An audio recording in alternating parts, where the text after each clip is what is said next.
Henry Nouwen was an educator and a member of the faculty at Harvard University.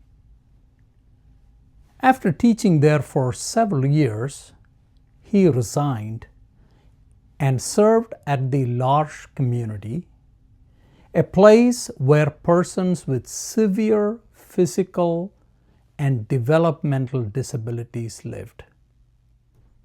As an ordained Catholic priest, acts of service and mercy stood at the forefront of Dr. Nouwen's life. Throughout his work, he believed that all of us human beings, we carry wounds from our past. By wounds, he meant emotional wounds. And instead of seeing our wounds as limitations or problems, Dr. Nouwen proposed that we can connect with the pain and suffering in others through our wounds.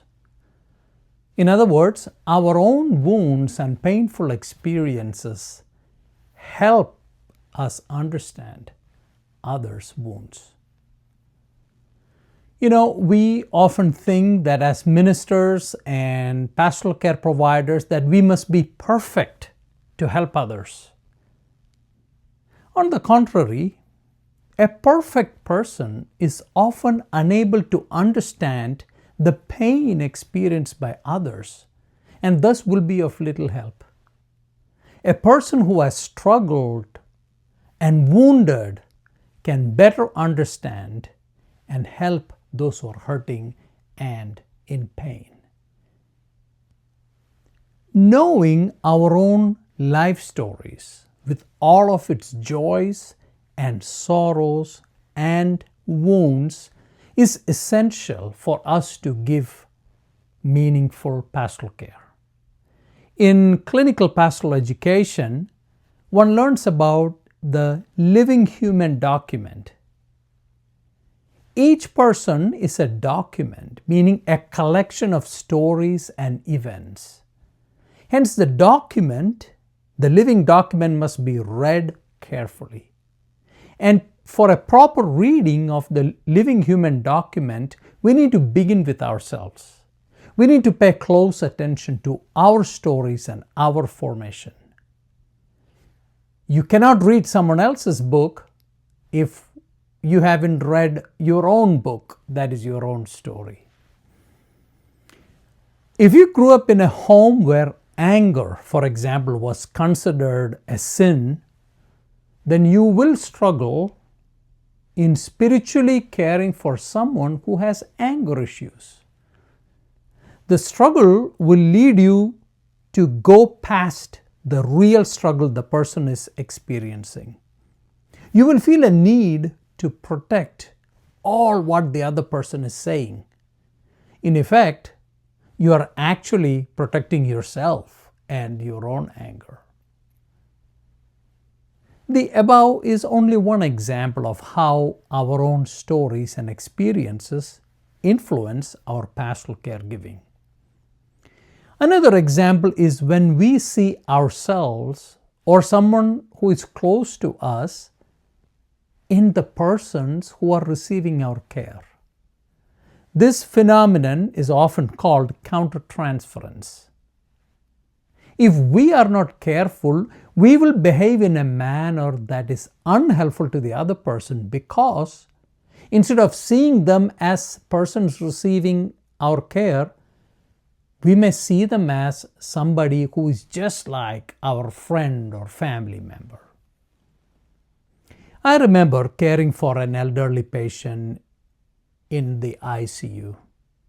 I became aware of my own struggle in entering into a deeper conversation with this elderly patient. Upon reflection and review, I realized that this patient reminded me of my father. And it was difficult for me to see my father facing a similar situation. So I discussed this visit with my CP educators, and together we identified how best I can care in such situations. Becoming aware of my own story, though it hindered my care in the beginning, later helped me. In your pastoral care, if you sense discomfort and unease while caring for someone, it is worth pausing and later reflecting on what is happening. Your own story or a past experience may be getting in the way of providing meaningful pastoral care. Our own experiences of pain makes us closer to those experiencing pain and hurt. Your own wounds, like Dr. Navan said, can become a source of healing to others. Because of your pain, you can understand the pain and hurt in the other person a little better. Meaningful pastoral care does not come from our perfection.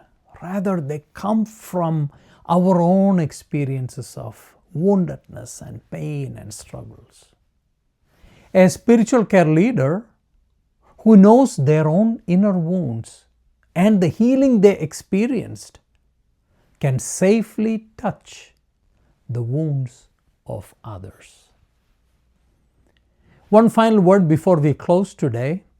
Those who receive our care can very well read us and understand our intentions and attitudes as well. So be very careful.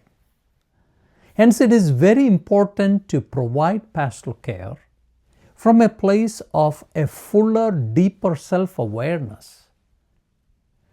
Care that comes superfluously or artificially or from a pursuit of perfection will be exposed and will be soon met with much resistance.